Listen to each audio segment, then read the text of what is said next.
Change will come. Maybe not today or tomorrow.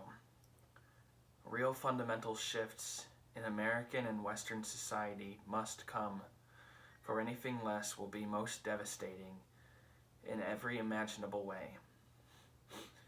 Christian socialists maintain a reverence for mid-20th century for good reason. Aesthetics are certainly part of it. The emphasis on good clothes, suits, and cocktails are part of the lore of that era.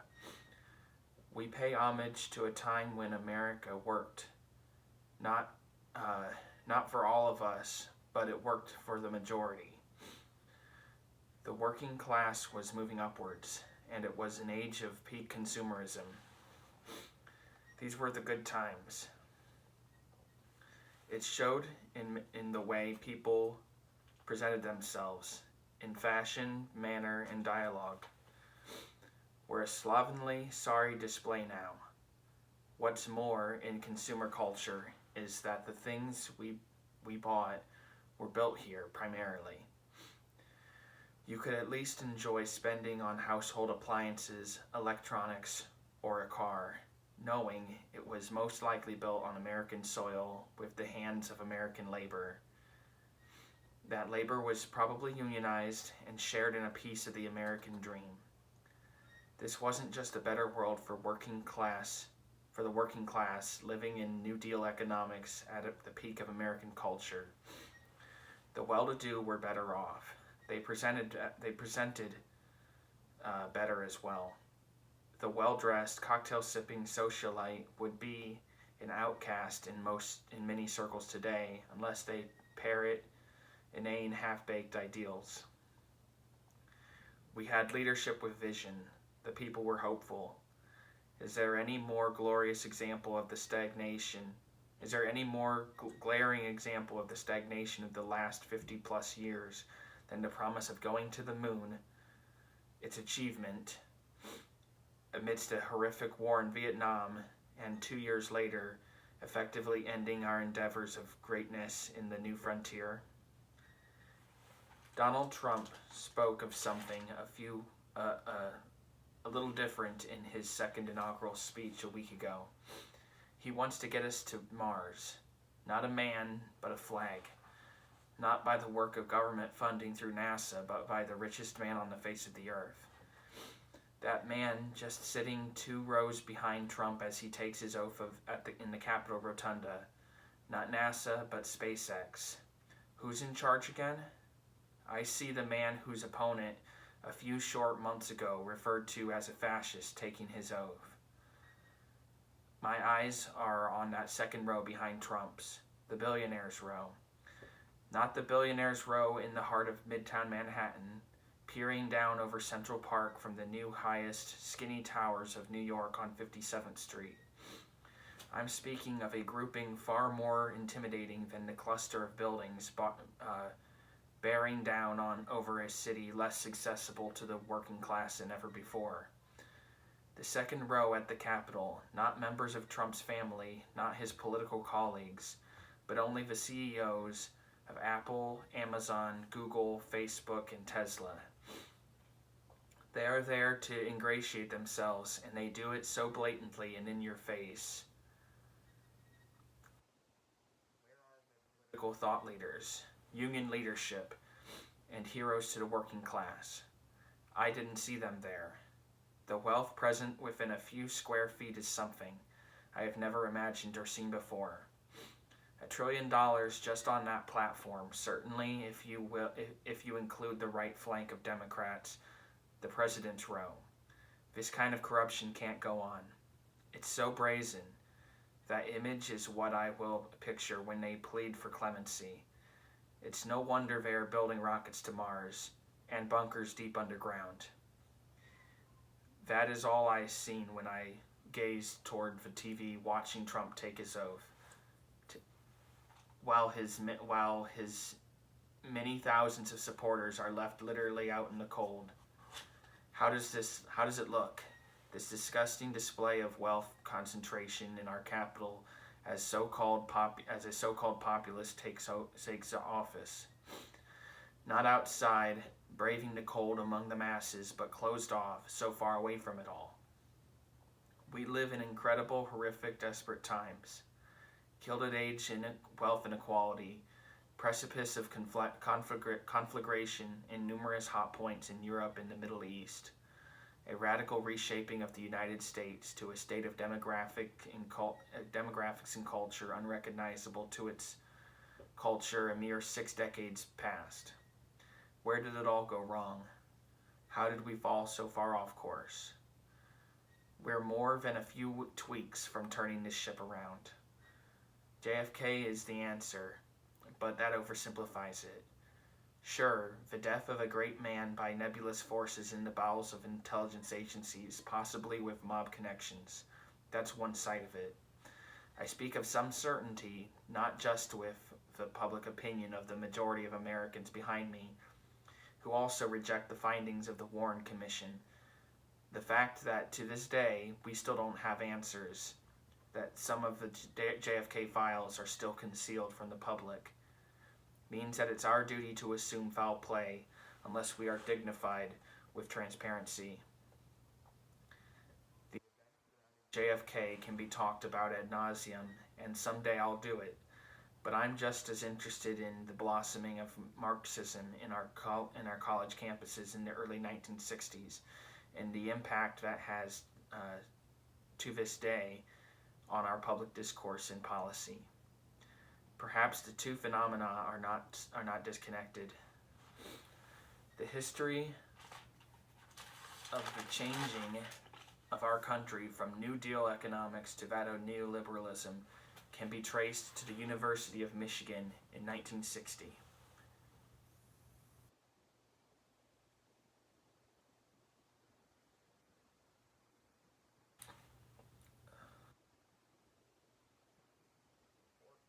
Statement came in 1962. But in 1960, the Student League for Industrial Democracy came from LID, and with the Port Huron Statement, the Students for a Democratic Society, or SDS, was born. The SDS, under the leadership of Alan Haber and under its drafted manifesto by Tom Hayden, blazed new trails of social activism, distancing from its labor-driven past. SDS emphasized participatory democracy, racial equality, and less aggressive foreign policy. At times coordinating with the civil rights movement, the SDS grew their student chapters across the nation, swelling to a membership of over 100,000 students by the late 1960s. Boomer youth population at the peak of their college years. The size of their protests are unparalleled to this day, and they were primarily directed at the Vietnam War. Frustrated by lack of progress toward ending the Vietnam War through participatory democracy, whether mass protest, sit-in, or other demonstration, like the 1968 Hamilton Hall occupation, SDS tactics grew more and more aggressive, perhaps inspired by revolutionary events in the world in Africa, in France in the May of '68 events, and by Marxist ideals. The SDS came to further clashes with police, and at the DNC in 1968, students led by SDS came to a violent altercation with the police. This very public display of chaos was losing them public support, and with splintering factions in the SDS, whether Maoist or revolutionary youth movement, the SDS leadership was giving up in electoral politics and college activity altogether. A summer convention in 1969 in Chicago saw Bernadine Dorn lead her faction out of the larger body, and further distillation formed a new weathermen group. Testing their first bomb on a statue in Chicago in 1969, and after continued yet flagging riots that led to the trial of the Chicago 8, weatherman activity was quickly spiraling out of control. SDS leadership had all but collapsed. In March of 1970, an explosion in a townhouse of a bomb by weathermen accidentally killed 3 of its own members. Violent revolutionary fantasies quickly vanished, and the weathermen had to go underground to protect their identities. Over the years, progress in women's rights and an end to the Vietnam War in 1975 took away any real relevance to the weathermen had. Yet they continued throughout the 70s to plant dozens of bombs in police and federal buildings, taking great efforts to prevent harm to anyone scarred by their 1970 townhouse accident. By the early 1980s, the weathermen came up from hiding one by one, and remarkably, their crimes of terror were not prosecuted because of the lengths the FBI went in order to try to catch these guys. They broke many laws in the process and could not prosecute the weathermen. One weatherman went to prison for a botched robbery of a Brinks truck with the Black Liberation Army organization, where a guard and 2 police officers were killed.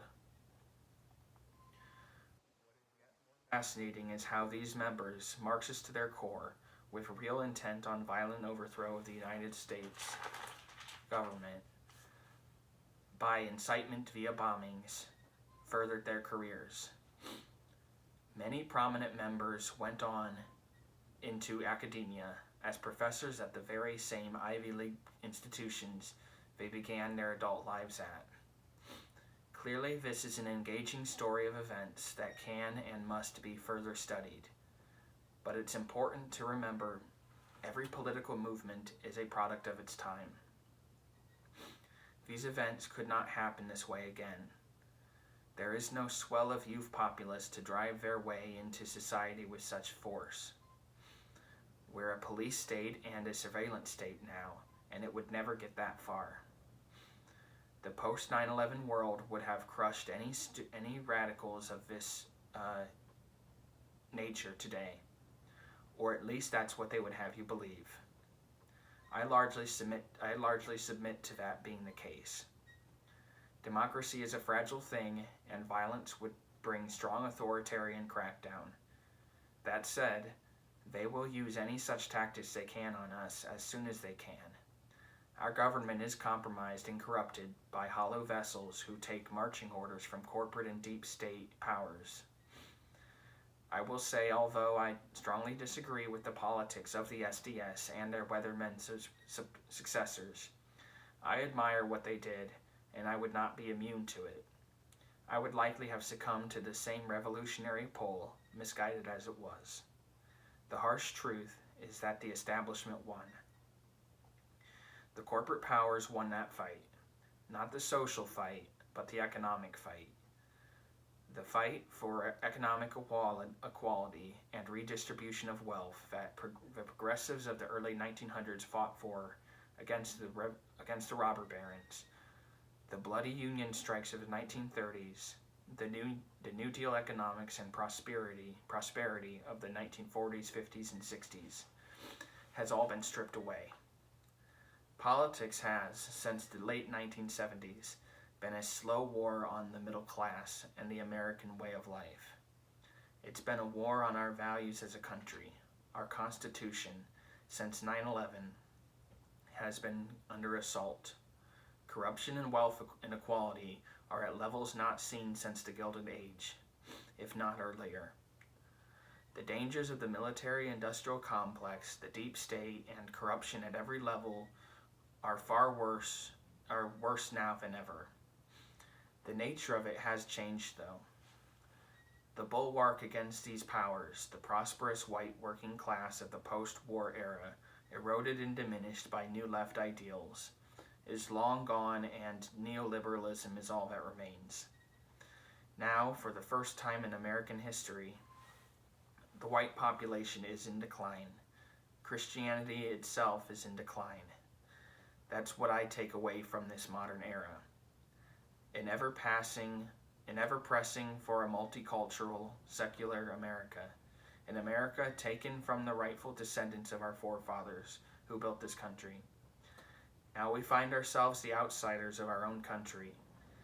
This amalgamation of multiculturalism, fed by the deep state interest in the new corporate culture, seeks to fully usurp the rightful power bestowed upon us by the Anglo-American communities who built this country from an agrarian, rural land to a modern superpower.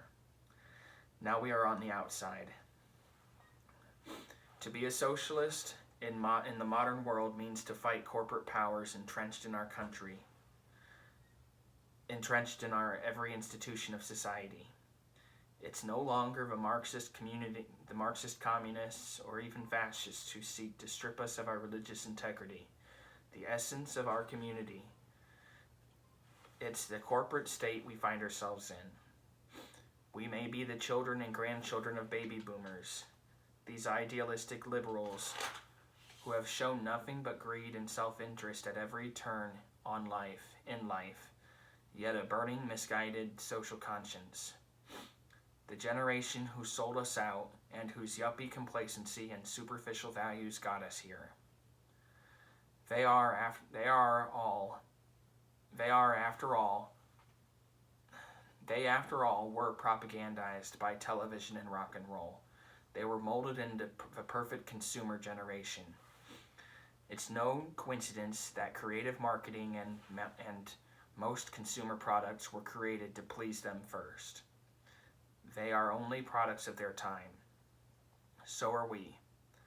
The real fight and focus belongs at the doorstep of the corporations and deep state that have sought since the post-war era to unravel the prosperity and cohesion of our working class communities.